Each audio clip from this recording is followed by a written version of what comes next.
Hi everyone. सो कैसे हो आप लोग? आई होप सभी बहुत अच्छे होंगे और सबकी पढ़ाई बहुत अच्छी चल रही होगी। सो आप देख रहे हैं बीनाज आर्ट इंस्टीट्यूट और मैं हूँ राहुल। सो जैसे कि प्रीवियस क्लास में क्वेश्चन हुए, आई होप कि सभी लोगों को अच्छे लगे होंगे। अगर किसी को कोई डाउट है तो आप कमेंट बॉक्स में पूछ सकते हो। और जिन लोगों ने भी अभी तक चैनल को सब्सक्राइब नहीं किया तो चैनल को सब्सक्राइब ज़रूर कर लें और बेल आइकन प्रेस कर लें, ताकि जब भी आपको न्यू वीडियो आए तो आपको तुरंत मिल जाए। आज फिर से 25 क्वेश्चन आपके आ गए हैं और बेहतर से बेहतर क्वेश्चन लाने की कोशिश की गई है, जो कि आपके एग्ज़ाम ओरिएंटेड क्वेश्चंस हैं सारे। तो स्टार्ट करते हैं क्वेश्चंस को with explanation. Okay, so just तो पहला क्वेश्चन क्या कह रहा है? स्टोन ब्रेकर मतलब पत्थर तोड़ने वाला। ठीक है, स्टोन ब्रेकर मतलब पत्थर तोड़ने वाला किसका प्रमुख क्षेत्र है? जियोत्तो, पीटर पाल रूबेंस, कुर्बे या हेनरी माथिस? तो स्टोन ब्रेकर जो प्रमुख चित्र है वो है आपका कुर्बे का। और कुर्बे किस वाद से कुछ वाद से हैं? यथार्थवाद। ठीक है, यथार्थवाद का टाइम क्या है? 19वीं सदी के समय का है। ठीक है, ज्योतो ज्योतो जो हैं गोथिक के आखिरी और पुनर्जागरण के प्रथम कलाकार माने जाते हैं।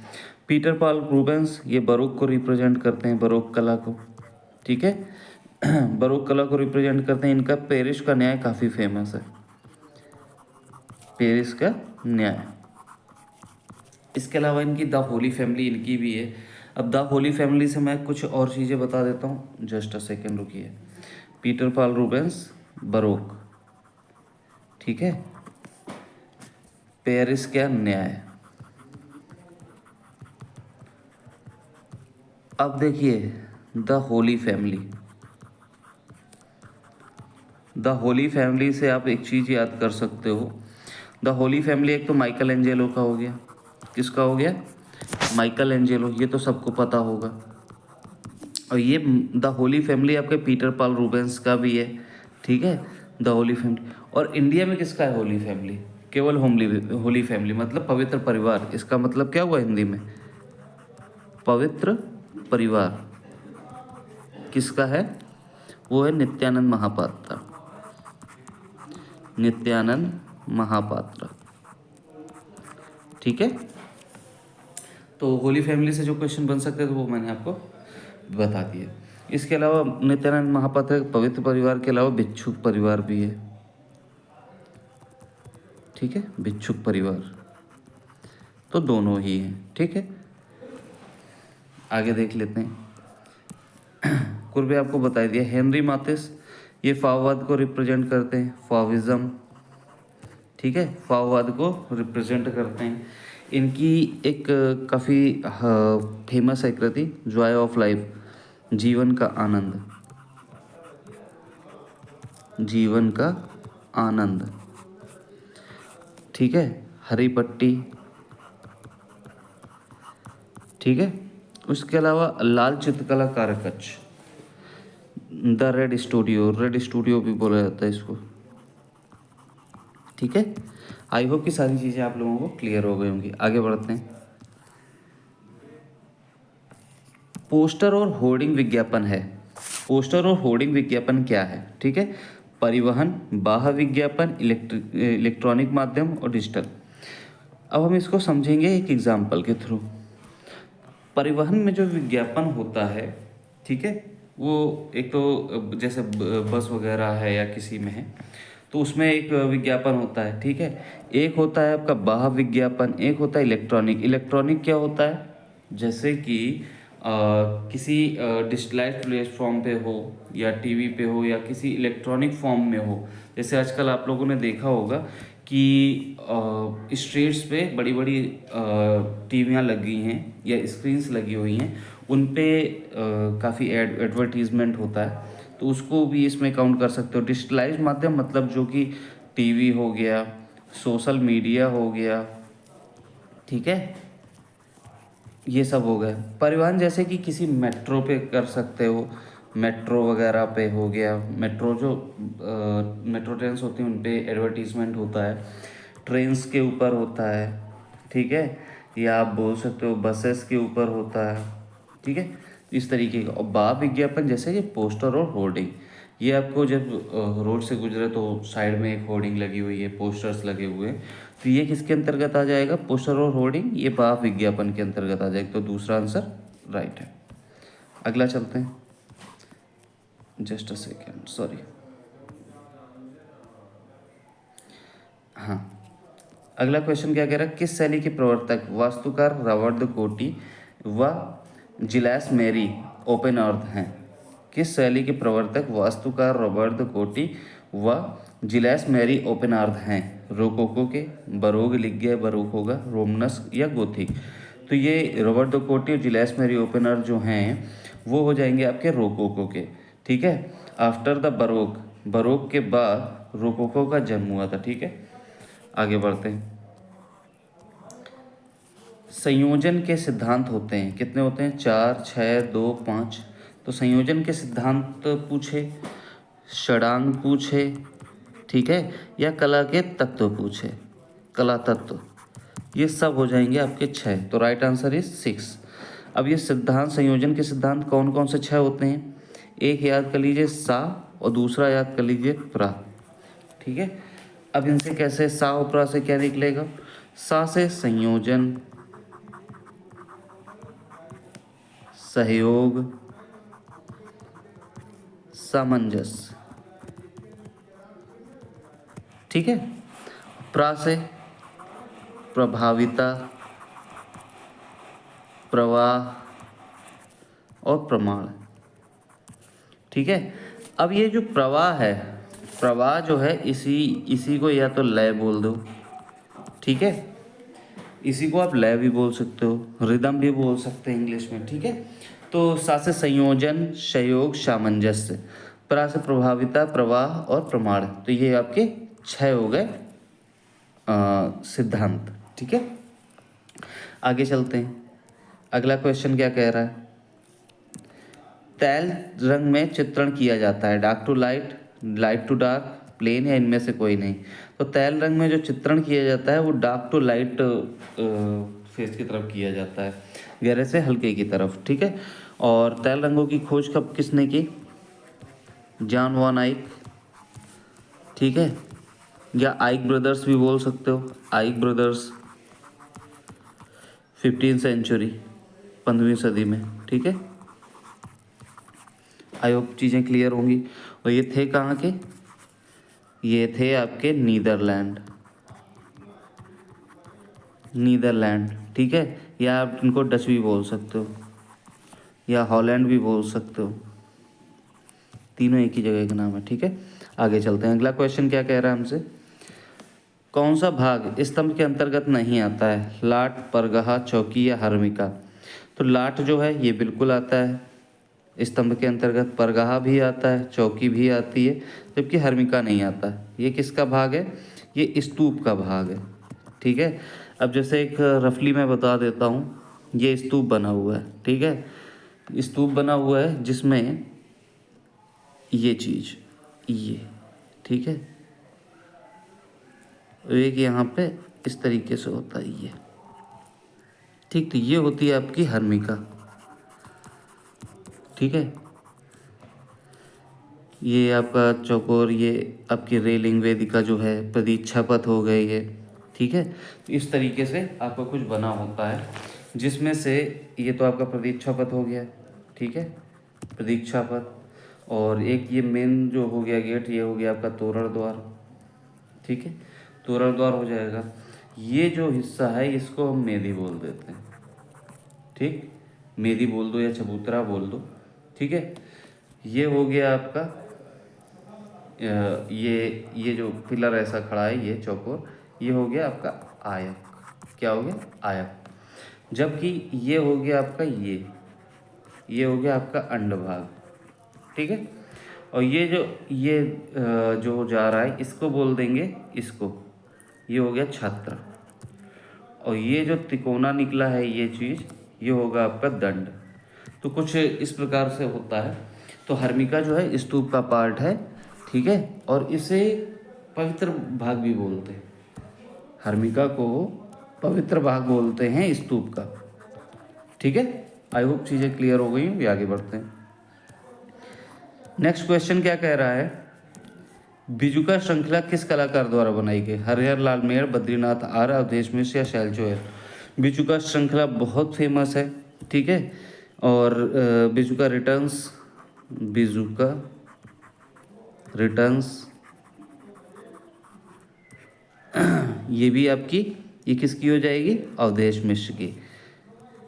कला विमर्श संपादन करते हैं, ये पुस्तक है कला विमर्श, उसका संपादक भी हैं, ठीक है। आगे देखते हैं। और ये यूपी के कलाकारों में से एक आते हैं, जबकि इनमें से आपके हरिहर लाल मेड़ भी दिए हुए हैं। तो हरिहर लाल मेड़ की एक कृति है मेघदूत, ठीक है, काफ़ी फेमस है और वास में बनाए हैं, 12 चित्र हैं। और इनका जो जन्म हुआ है 1909 में हुआ है, कहाँ हुआ है? बनारस में, ठीक है। दूसरा देख लेते हैं, बद्रीनाथ आर्य, 1936 में कहाँ जन्म हुआ? ठीक है, पाकिस्तान में। इनकी दो बहुत प्रसिद्ध कृतियाँ हैं, दोनों, ये भी वॉश में काम किए हैं, ये भी वॉश में काम किए हैं। इनकी कृतियाँ जो हैं, एक सांवरी है और एक है पी कहाँ। पी कहाँ आपकी ABC आर्ट गैलरी जो कि बनारस में है, उसमें है। और जो सांवरी है इलाहाबाद संग्रहालय में है, जो कि 1931 में इस्टेब्लिश हुआ, ठीक है। अवधेश मिश्र के बारे में बता दिया। शैल चोयल जो हैं, ये परमानंद चोयल के, शैल चोयल जो हैं परमानंद चोयल के बेटे, ठीक है। चलिए आगे बढ़ते हैं। आई होप सारी चीज़ें आपको समझ में आ गई होंगी। अगर आप लोगों को मेरा एक्सप्लेनेशन, मेरा पढ़ाने का तरीका आपको अगर समझ में आता है, चीज़ें आपको समझ में आ रही हैं, तो चैनल को सब्सक्राइब जरूर कर दीजिएगा। बेसिकली मैंने जैसे एनालिटिक्स देखे अपने चैनल के, तो उसमें कुछ ऐसा है कि 50% से कम लोग ही हैं जो सब्सक्राइब्ड हैं और वो वीडियो देख रहे हैं। और जो वीडियो को देख रहे हैं उसमें से 52% के अराउंड लोगों ने अभी तक सब्सक्राइब नहीं किया है। तो काइंडली अगर सब्सक्राइब कर देंगे तो आपको मेरे लिए भी एक मोटिवेशन मिलेगा। सो जो लोग भी देख रहे हैं और अगर उनको अच्छा लग रहा है तो सब्सक्राइब जरूर कर दीजिएगा। ओके, अगला क्वेश्चन क्या कह रहा है हमसे, the square and the circle of Indian arts, the square and the circle of the Indian arts पुस्तक के लेखक कौन है? Stella Kramrisch, Ananda Coomaraswamy, Kapila Vatsyayan या Ashok Bhowmik? The square and the circle of the Indian arts ये हो जाएंगे आपके कपिला वात्स्यायन, ठीक है। तो राइट आंसर क्या हो जाएगा? 3। कुछ देखिए, अब ये मैंने डायग्राम क्यों बनाया है, कुछ चीज़ों को आप इस तरीके से कर लो कि वो आपको हमेशा के लिए याद हो। अगर आप ऐसे याद नहीं कर पा रहे हो तो जनरली क्या है, अगर उसको आप रटोगे तो आप कुछ दिन बाद भूल जाओगे। लेकिन अब जैसे the square and the circle, ठीक है, तो उसको एक डायग्राम बनाया, वो चीज़ हमको हमेशा के लिए अगर हम उसको कनेक्शन में बैठा देंगे तो हमेशा याद रहेगी, इसलिए बस। अगला क्वेश्चन देखते हैं, मैरिज फोटो सीरीज किस कलाकार द्वारा बनाई गई? विवान सुंदरम, RV भास्करन, अनुपम सूद या सोमनाथ होर? तो मैरिज फोटो सीरीज जो बनाई गई है वो RV भास्करन द्वारा बनाई गई है। ये फोटोग्राफर हैं, ठीक है। और विवान सुंदरम साहब जो हैं, ये 1943 में जन्मे थे। अमृता शेरगिल इनकी मौसी रही हैं और इन्होंने भी एक फ़ोटो मुमताज़ श्रृंखला बनाई थी। कुछ पुरानी फ़ोटोज़ थी अमृता शेरगिल की, तो उससे बनाई थी रीटेक ऑफ अमृता शेरगिल, ठीक है। उसके अलावा और भी उनकी कृतियाँ हैं काफ़ी फेमस। विवान सुंदरम काफ़ी इम्पोर्टेंट कलाकार हो जाते हैं। स्ट्रक्चर ऑफ मीनिंग, ठीक है, स्ट्रक्चर ऑफ मीनिंग। उसके अलावा हो जाती है the Heights of Machu Picchu, ठीक है, हाइट्स ऑफ माचू पिच्चू, ठीक है। ये आपकी हो गई। मेमोरियल भी इनका काफ़ी फेमस इंस्टॉलेशन है, मेमोरियल। ठीक है, आगे देखते हैं। अनुपम सूद। अनुपम सूद एक महिला कलाकार हैं, सबसे इम्पोर्टेंट चीज़ ये हो गई। ठीक है, 1944 में जन्मी थी। ठीक है, 1944 में जन्मी। इनकी ऑटम, ठीक, autumn, Trimurti, shifting hollow, shifting hollow and इसके अलावा आपका डार्लिंग गेट भी है। ठीक है, डार्लिंग गेट या जोडिएक साइन। जोडिएक साइन का पता है, राशि होता है, राशियों का वो इंग्लिश में क्या बोलते हैं, जोडिएक साइन। ठीक है, आई होप की चीज़ें क्लियर होंगी। अब देख लेते हैं सोमनाथ होर के बारे में। सोमनाथ होर एक मूर्तिकार भी हैं और एक आपके प्रिंट मेकर भी हैं। लुगदी छापा, लुगदी छापा की खोज की थी भारत में, और इन्होंने इनकी एक काफ़ी प्रसिद्ध श्रृंखला है घाव, घाव या वुंड सीरीज बोल लो। ठीक है, ये काफ़ी फेमस हो जाती है। ठीक है, आगे बढ़ते हैं। निम्न में से एडवर्ड मुंक के द्वारा बनाया गया चित्र पहचान करें। एडवर्ड मुंक ये अभिव्यंजनावाद के जन्मदाता हैं या संस्थापक हैं, ये बोल सकते हो। एडवर्ड मुंक अभिव्यंजनावाद, अभिव्यंजनावाद। और अभिव्यंजनावाद का जन्म कहाँ हुआ, जर्मनी। ठीक है, अभिव्यंजनावाद का जन्म कहाँ हुआ, जर्मनी में। इनकी फेमस कृति कौन सी हो जाएगी, the studio, stone breaker, the scream या ब्लू सर्कस। द स्क्रीम जो है वो आपकी एडवर्ड मुंक की फेमस कृति हो जाएगी। द स्क्रीम कोई चीख बोलते हैं या आप बोल सकते हो आवाज़। ठीक है, चीख या आवाज़ बोल सकते हैं आप एडवर्ड मुंक की कृति को। इसके अलावा द स्टूडियो किसकी हो जाएगी, तो पिकासो की। ठीक है, स्टोन ब्रेकर आपने अभी कब पढ़ाई, कुर्बे की। और ब्लू सर्कस हो जाएगी मार्क शागाल की। किसकी, मार्क शागाल की। ठीक है, आगे देखते हैं क्वेश्चन नंबर अगला। अगला क्वेश्चन कह रहा है transformation of nature in art नामक पुस्तक के लेखक कौन हैं। ठीक है, transformation of nature in art, Stella Kramrisch, Vasudev Sharan Agrawal, Kapila Vatsyayan या Anand Coomaraswamy. Transformation of nature in art की जो पुस्तक है वो है आपके आनंद कुमार स्वामी साहब की। ठीक है, ये एक कला समीक्षक हैं। ठीक है, तो काफ़ी फेमस भी हैं, तो ये हो जाएंगे आपके। अगला देख लेते हैं क्या है। सुजान लैंगर कौन थे। देखिए ये इस टाइप के क्वेश्चन लास्ट ईयर काफ़ी पूछे गए थे। ठीक है, कि ली कार्बूजियर कौन है या ईवी हेवल कौन है। ठीक है, लास्ट ईयर 2021 में पूछे गए हैं ली कार्बूजियर। ठीक है, और ईवी हेवल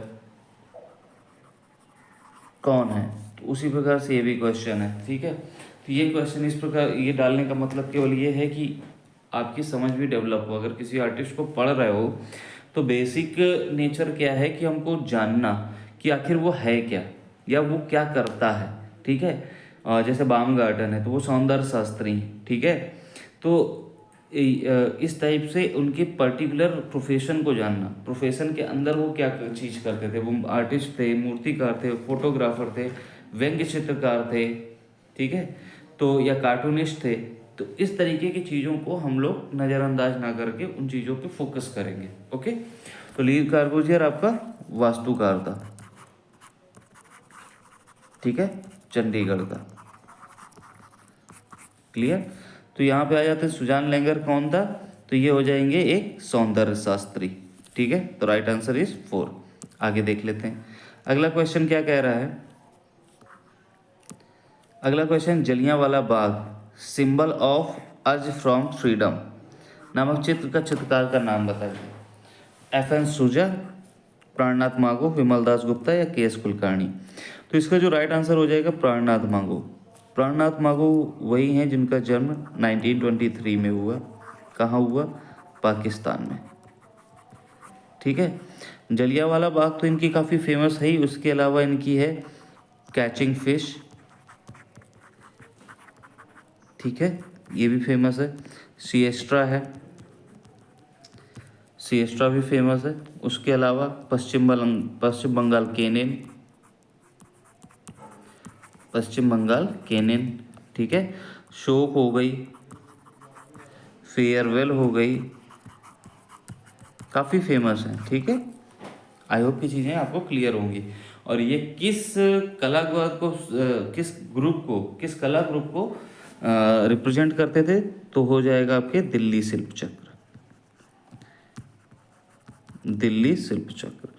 दिल्ली शिल्प चक्र का टाइम क्या है, 1949, ठीक है। आई होप की चीज़ें क्लियर हो गई होंगी। ये भी पाकिस्तान से विस्थापित कलाकार थे जब 1947 में विभाजन हुआ, और तब ये मतलब कि दो पार्ट में डिवाइडेड हुआ, तब ये भारत में आए और उसके बाद 1949 में इस कला ग्रुप में शामिल हुए, ठीक है।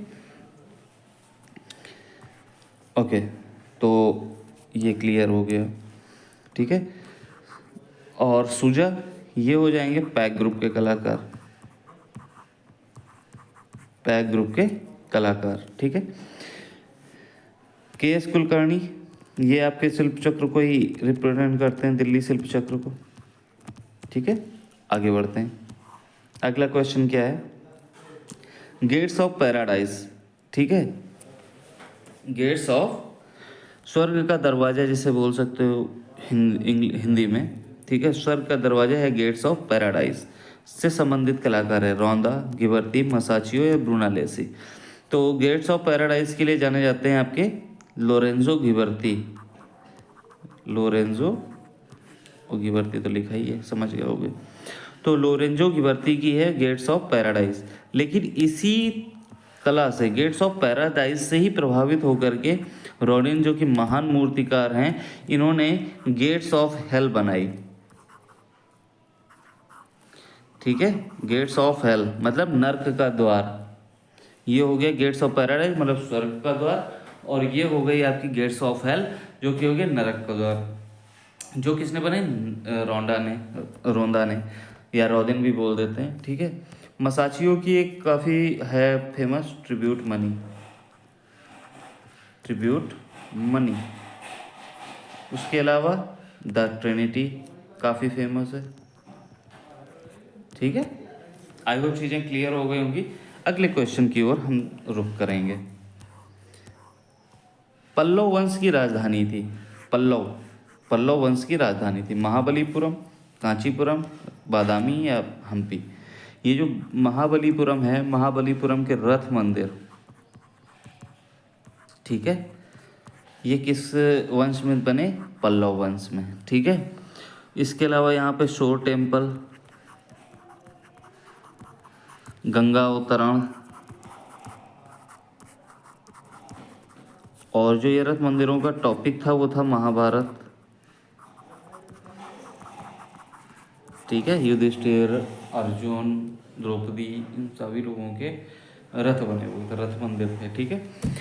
अच्छा, मैंने इसके ऊपर एक वीडियो भी बनाया हुआ है, शॉर्ट्स वीडियो बनाया है, जिसमें आपको हार्डली 1 मिनट लगेगा और आप सारी चीज़ों को कवर कर जाओगे, ठीक है।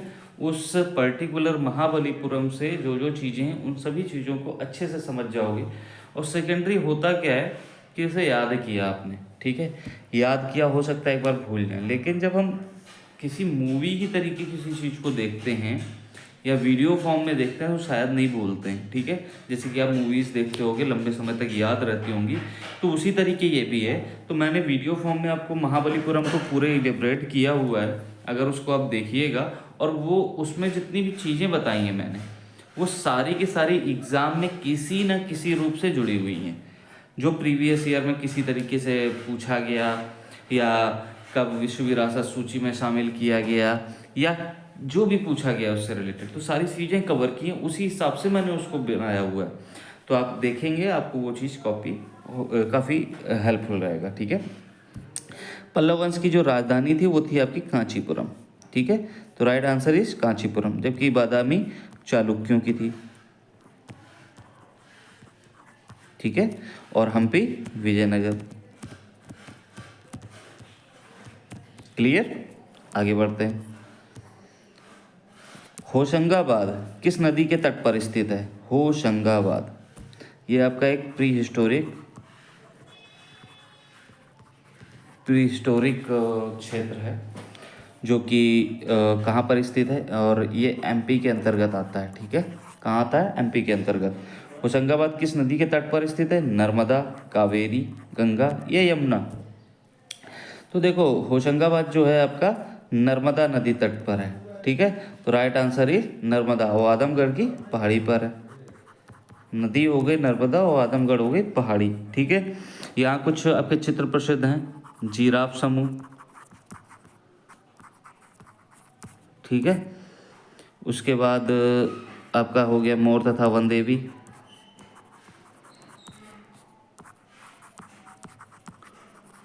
ठीक है, उसके बाद हो गया हल्के पीले रंग का हाथी,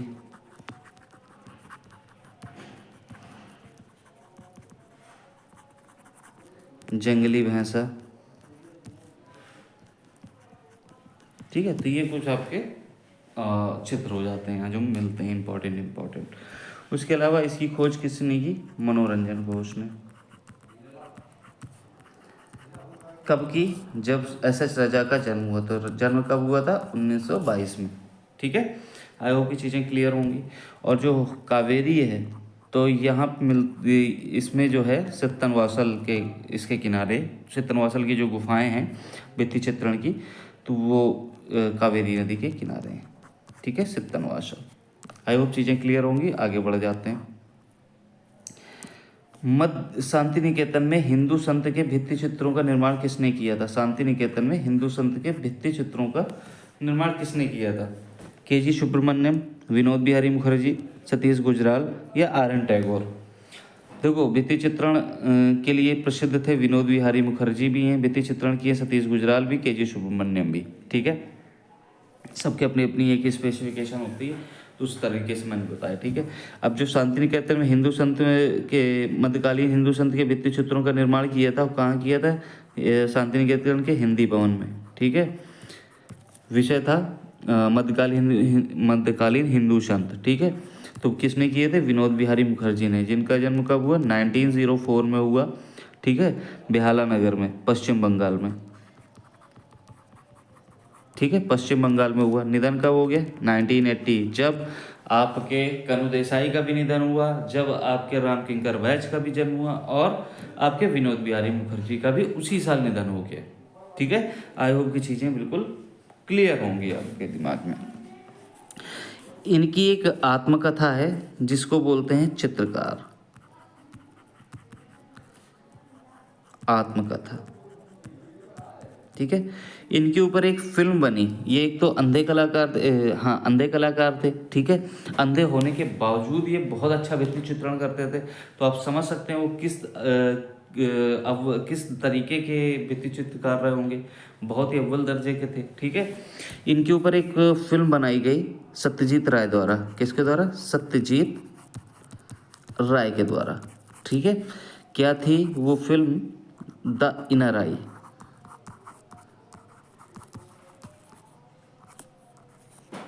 द इनर आई, अंदर की आंख बोल सकते हो इसको हिंदी में।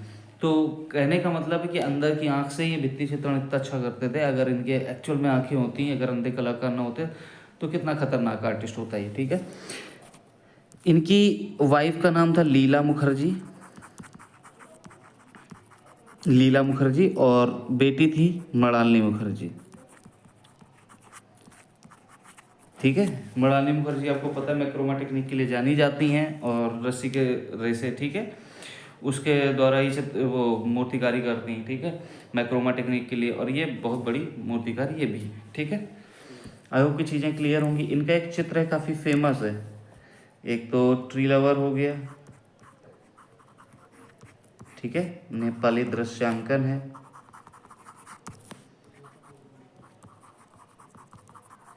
ठीक है, तो ये कुछ इनके चित्र हो जाते हैं। आगे देख लेते हैं के.जी. सुब्रमण्यम।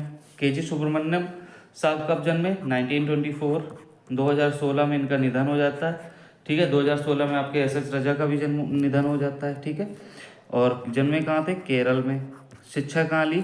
शांति निकेतन में राम किंकर बैज, विनोद बिहारी और नंदलाल बोस के सानिध्य में ली, के जी सुब्रमण्यम में। जब इनके अंतर्गत लिए हैं तो इनको उसी तरीके के ज्ञान भी होंगे, तो काफ़ी मॉडर्न थे ये वित्त चित्रकारी में भी, चित्र भी अच्छे बनाते थे। इनका एक फेमस चित्र है द किंग ऑफ, भित्ति चित्र है the king of dark chamber.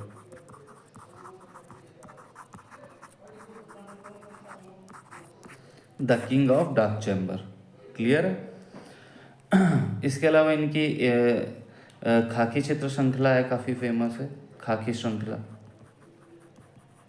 ठीक। इनकी एक बुक है मूविंग फोकस। इनके बारे में काफ़ी कुछ चीज़ें मैंने बता भी रखी हैं इसके पहले, ठीक है।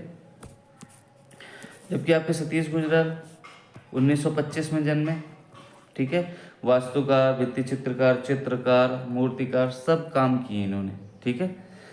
1925 में जन्मे, कहाँ जन्मे? पाकिस्तान में, ठीक है।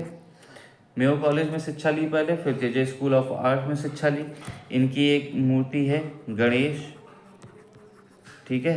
हॉर्स भी है, ठीक है, काफ़ी फेमस है। इसके अलावा इनके चित्र हैं विलाप, मोहनजोदारो, विभाजन त्रासदी,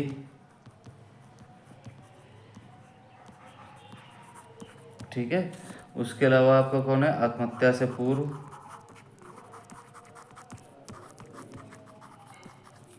ओह चलिए कोई बात नहीं। तो ये इनके प्रसिद्ध चित्र हो जाते हैं, ठीक है। रविन्द्रनाथ टैगोर, ये अवनींद्रनाथ टैगोर के चाचा, जिनका जन्म 1861 में हुआ, 1941 में निधन हो गया, ठीक है। और ये 67 ईयर की एज पे इन्होंने चित्रकारी करना शुरू किया। इनकी गीतांजलि पे इनको नोबेल मिला, नोबेल। और गीतांजलि का चित्रांकन किसने किया? नंदलाल बोस ने, ठीक है। सहज पाठ, oh shit, just a second, सहज पाठ, ठीक है, इसको भी नंदलाल बोस ने ही किया। जबकि जीवन स्मृति इसका किया गगनेंद्र नाथ ने,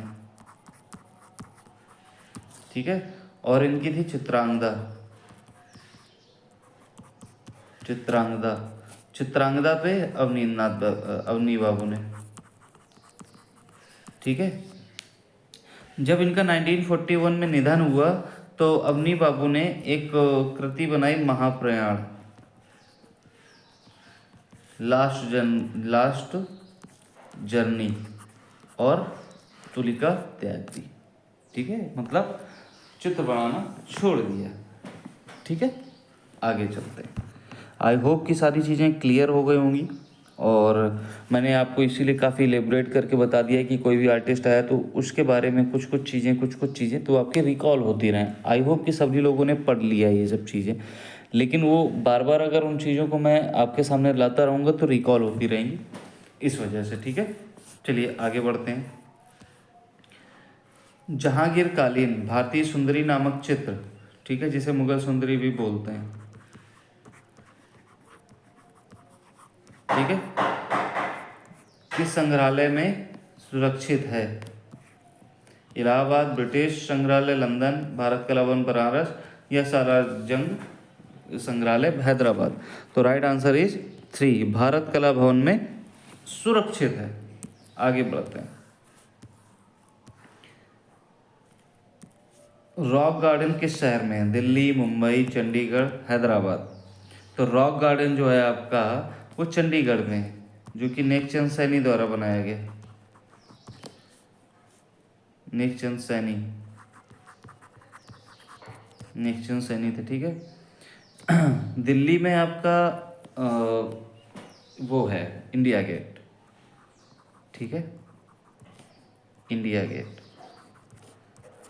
और मुंबई में है आपका गेटवे ऑफ इंडिया,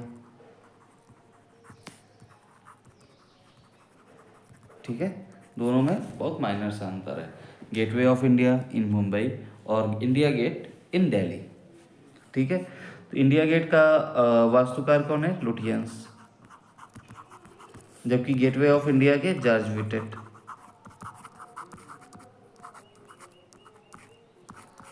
ठीक है, और हैदराबाद जो था ये नगर बसाया गया था, हैदराबाद नगर, तो ये किसने बताया था? कुली कुतुब शाह ने। कुली कुतुब शाह, जो गोलकुंडा का था, कुतुब शाही वंश जब जहाँ चलता था गोलकुंडा में, तो वहीं का था एक किंग कुली कुतुब शाह, जिसने हैदराबाद नगर को बसाया था। जबकि चंडीगढ़ का वास्तुकार ली कार्बूजियर, मैंने आप लोगों को बताया भी था। आई होप चीज़ें क्लियर होंगी। आगे बढ़ते हैं। मोटी एवं नाटी आकृतियाँ किस शैली में बनाई गई? बूंदी में, कोटा में, किशनगढ़ या मेवाड़ में? तो मोटी एवं नाटी आकृतियाँ जो बनाई गई हैं वो मेवाड़ के लिए जानी जाती हैं। मेवाड़ वही है, मेवाड़ शैली है जो कि राजस्थान की उपशैली है। ठीक है, जिसके जगत सिंह प्रथम आपके चरमोत्कर्ष काल में रहते हैं। इसके अलावा शहाबुद्दीन, निसारुद्दीन, नानाराम, मनोहर, भीखम, यहाँ के कुछ इम्पोर्टेंट आर्टिस्ट हो जाते हैं। ठीक है, शहाबुद्दीन ने ही भागवत पुराण, गीत गोविंद, रागमाला, रसिक प्रिया, इन सब का चित्रण यहाँ पर किया हुआ है।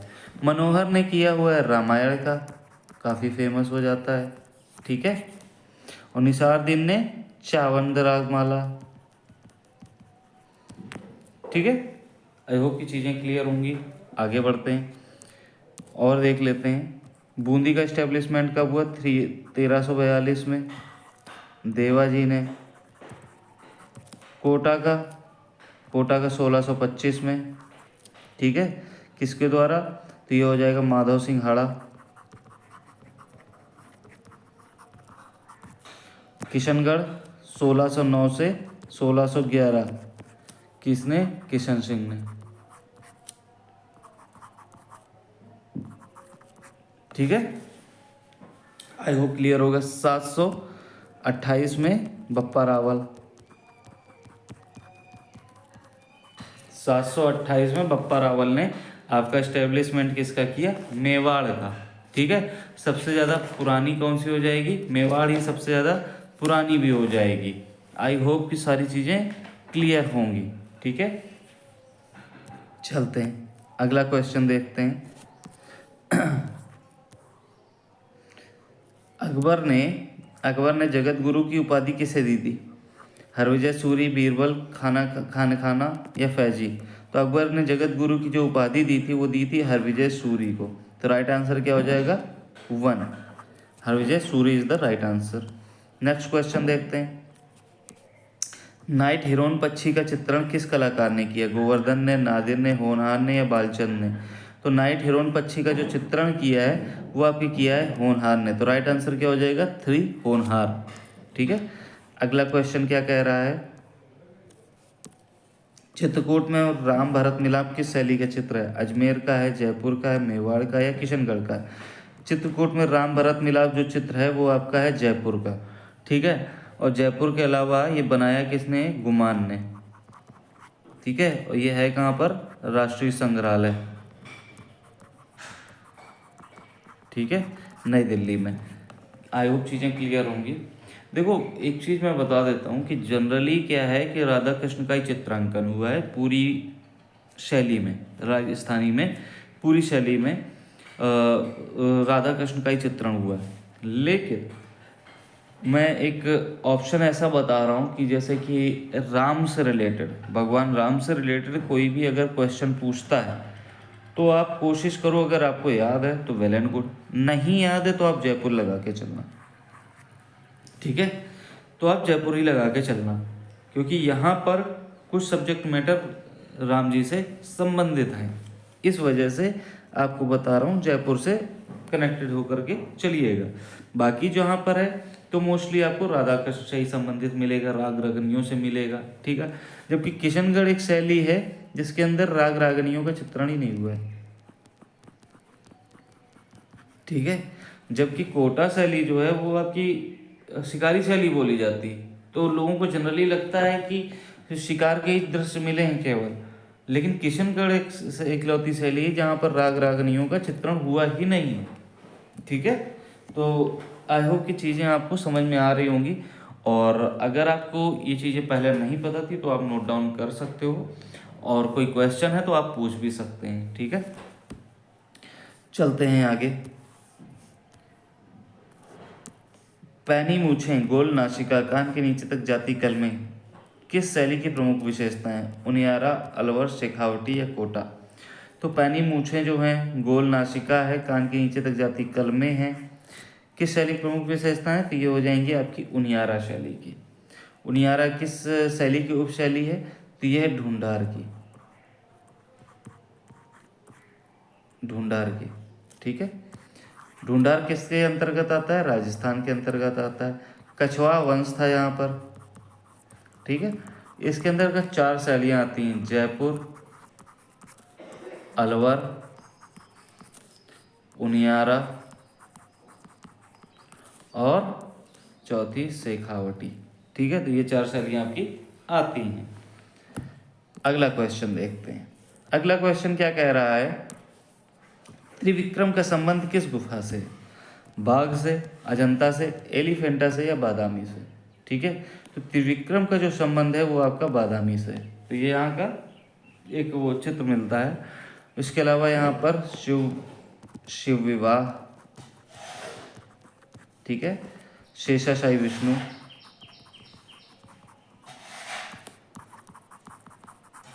ठीक है, ये काफ़ी इम्पोर्टेंट हो जाते हैं यहाँ के लिए, जो यहाँ पर पाए गए हैं, ठीक है। और इसकी खोज किसने की थी? स्टेला क्रेमरिस ने, स्टेला क्रेमरिस ने की थी ये यहाँ की खोज। और कब की थी? तो 1935 का वही टाइम है जिस साल परमजीत सिंह का जन्म हुआ या ए रामचंद्रन का जन्म हुआ, ठीक है। तो कुछ चीज़ों को आप इस तरीके से कनेक्ट करके चल सकते हो और उनको याद कर सकते हो, ताकि आपको हमेशा के लिए वो याद बनी रहें, ठीक है। आगे देख लेते हैं क्या कह रहा है। कभी कभी यहाँ पे 24 और 34 भी दे देता है, ठीक है, 24 और 34। तो 24 से आप याद कर सकते हो आपके FN सुजा को, ठीक है, इनका जन्म भी 1924 में ही हुआ है। 34 से आप याद कर सकते हो अपने ज्योति भट्ट को, ठीक है, तो उनका भी जन्म हुआ है। तो इस तरीके से कुछ चीज़ों को आप कनेक्ट करके एक दूसरे से चलते रहिए, ठीक है। फिलहाल 1935 से काफ़ी रिलेटेबल हो जाता है, इसको काफ़ी बार सही माना गया है, ठीक है। यहाँ पर इसके अलावा नटराज का भी है, विरहणी रमणी चित्र, विरहणी रमणी नटराज, ये काफ़ी इंपॉर्टेंट चित्र हो जाते हैं यहाँ के, ठीक है। आगे चलते हैं, कुछ और ऑप्शन को खंगाल लिया जाए, ठीक है। बाद में 5 गुफाएं पंच पांडु कहा जाता है, 5 पांडव बोल सकते हो, ठीक है। कल्याण पुराना नाम है, बौद्ध धर्म की महायान शाखा को रिप्रेजेंट करते हैं, बौद्ध धर्म की महायान शाखा को रिप्रेजेंट करती हैं, ठीक है। कुल 9 गुफाएं थी, लेकिन 6 में चित्र मिलते हैं। कौन कौन सी हैं? ग्रह गुफा, पंच पांडु, ठीक है, हाथी खाना, ठीक है, और रंग महल। और ये सीक्वेंस में याद रखिए क्योंकि सीक्वेंस पूछता है, ठीक है, पाठशाला और आखिरी शिक्षकों का निवास स्थान।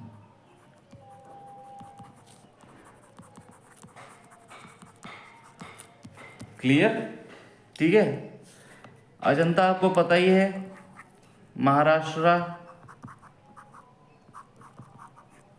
महाराष्ट्र के औरंगाबाद।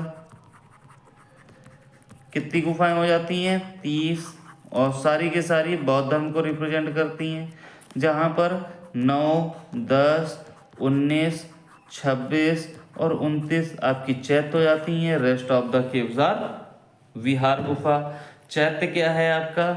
पूजा गृह, प्रेयर हॉल, ठीक है। जबकि विहार रेस्ट रूम बोल सकते हो, ठहरने का निवास स्थान, ठीक है, रेस्ट रूम। ठीक, आई होप चीज़ें क्लियर होंगी। उसके अलावा जस्ट अ सेकेंड, कुछ तो गड़बड़ हुआ। ओके, आपका एलिफेंटा बच रहा है। एलिफेंटा कहाँ पर है? अभी आपको गेटवे ऑफ इंडिया जो मुंबई में है उसका बताया, तो वहाँ से लगभग 6 मील की दूरी। ये आपका अगर मान लीजिए कि गेटवे ऑफ इंडिया बना हुआ है, ठीक है, ये आपका गेटवे ऑफ इंडिया बना हुआ है और यहाँ से लगभग 6 मील की दूरी पर धारापुरी टापू है, ठीक है। धारापुरी टापू जिसे एलिफेंटा भी कहा जाता है, ठीक है, एलिफेंटा कहा जाता है। अब यहाँ पर काफ़ी कुछ चीज़ें हमको मिली हैं, जैसे कि त्रिमूर्ति काफ़ी फेमस हो जाता है, ठीक है, जिसे महेश मूर्ति भी बोला जाता है। क्या बोला जाता है? महेश मूर्ति, जिसका साइज क्या है? 18x23 या कहीं कहीं 24 भी लिख के आ जाता है, तो दोनों चीज़ें याद रखिएगा, ठीक है।